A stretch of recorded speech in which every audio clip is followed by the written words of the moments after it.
நேரத்துல வந்து பாத்துட்டு இருக்கேன். தளபதிக்கு இதுக்கு மேல முட்டு கொடுக்க முடியாது, அண்ணனுக்கு இதுக்கு மேல முட்டு கொடுக்க முடியாது, விஜயோருக்கு இதுக்கு மேல முட்டு கொடுக்க முடியாது. விஜயோருடைய ரசிகர்களும் தொண்டர்களும் பொதுமக்களும் இப்ப அவரை வெறுக்க ஆரம்பிச்சாங்க அப்படிங்கிற மாதிரியான பிம்பத்தை கட்டமைச்சிட்டு இருக்காங்க. இல்ல நான் கேட்கிறேன், அவரை நாங்க வெறுக்கிற அளவுக்கு அவர் எங்களுக்கு என்ன பண்ணிட்டாரு? இல்ல நாங்க முட்டு கொடுத்து தூக்கி நிறுத்தணும் அப்படிங்கிற நிலைமைக்கு அவர் எங்க கொண்டு போய் விட்டாரு? மக்கள் பணத்தை ஏதாவது கொள்ளையடிச்சாரா? மக்கள் பணத்தை ஏதாவது ஊழல் பண்ணாரா? இல்ல யாரையாவது கொலை பண்ணிட்டாரா? இல்ல சின்ன குழந்தைகளை ஏதாவது ரேப் பண்ணிட்டாரா?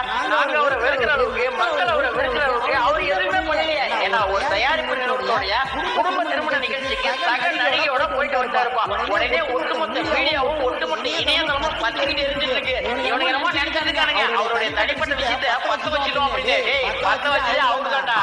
ஒண்ணு மட்டும் தலைவா, உனக்கு இருக்கிற தைரியமும் தில்லும் கட்டும் திமுறும் யாருக்கு இருக்காது. ஏன்னா ஒரு வாரமா உங்க தனிப்பட்ட வாழ்க்கையை வச்சு விமர்சனம் பண்றானுங்க, கேலி கிண்டல் பண்ணிட்டு இருக்கானுங்க. ஆனா இந்த நிலைமையில வேற எந்த நடிகர்களா இருந்தாலும், வேற எந்த அரசியல் கட்சி தலைவர்களா இருந்தாலும் இந்த முடிவை எடுத்துக்க மாட்டாங்க, ஏன் யோசிச்சு கூட பார்த்துக்க மாட்டாங்க. ஆனா நீங்க இந்த விஷயத்தை வச்சு, இந்த தனிப்பட்ட விஷயத்தை வச்சு ஏன் அரசியல் கட்சியில நீங்க முடிக்கிறீங்களா?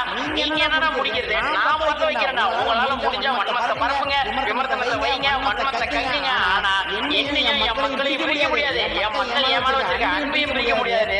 மனுஷன் இல்ல கெத்த வந்துட்டு போயிட்டாப்ல. பல பேர் உட்காந்து கதறிட்டு இருக்கானுங்க.